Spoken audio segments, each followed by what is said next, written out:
open platform concept. Those of you who did the homework and actually managed to spend some time watching the previous episodes from my series of episodes regarding EUCM might already saw the Martin Shaw presentation regarding front office future and the roadmap. There was mentioned as well open platform idea, and that idea is closely connected to APIs, application program interfaces, which SimCorp currently is building more and more to provide an open platform for clients and for experts of the clients. Because, for example, from my own experience, quite often I saw the situation when front office experts, they calculate something in Dimension, like they get some distributions, some portfolios, they want to export this portfolio to their own tool, which they wrote maybe many years ago, in a specific program language. They want to analyze there, build some hedge, whatever they do, and then they want actually to get back the simulations, the orders. They want to be sure that pre-trade compliance check works okay. They want to be sure that actually any failures, if any, can be overwritten as well. And they also want to be sure that orders would be released. So during that presentation from Martin Shaw, as far as I remember, it was mentioned that all APIs except the first one, export the entire portfolio with all standing simulations and orders, they all exist, but this one is still part of roadmap, so you have to keep that in mind.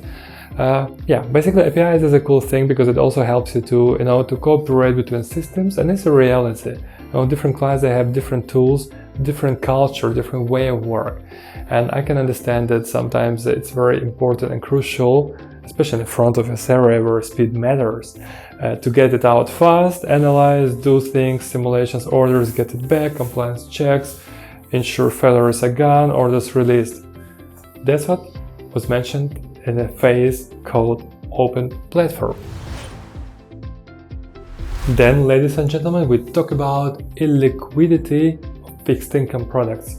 That topic is connected to characteristics orders, and again, if you managed to spend some time and watch the previous episodes, you might remember the presentation of Martin Shaw from EUCM, where he disclosed pretty many details, also with examples how characteristics order is gonna look like.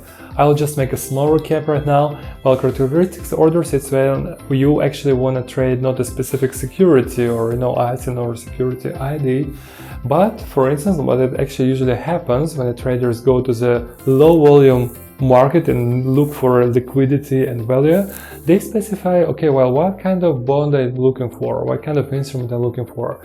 With maturity within these constraints, upper limit, lower limit.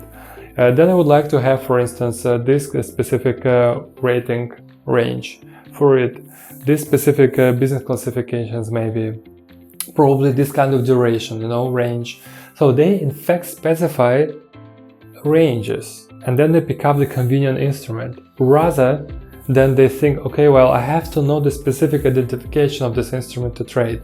So this is what is about characteristics order. You can specify constraints, and then you can move forward with system proposing you the specific security which match your constraints or your characteristics which are specified. Also provided a very convenient table there explaining why characteristics orders matter and how comes that they appear now.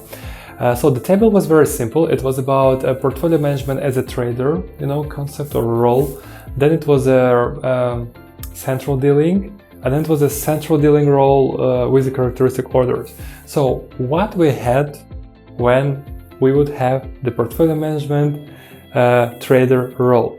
So probably the strategy or target selection, security selection and execution, everything was done by portfolio manager. If we move to central dealing, we already have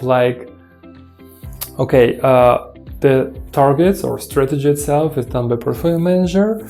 However, the trader takes care of execution. Clear.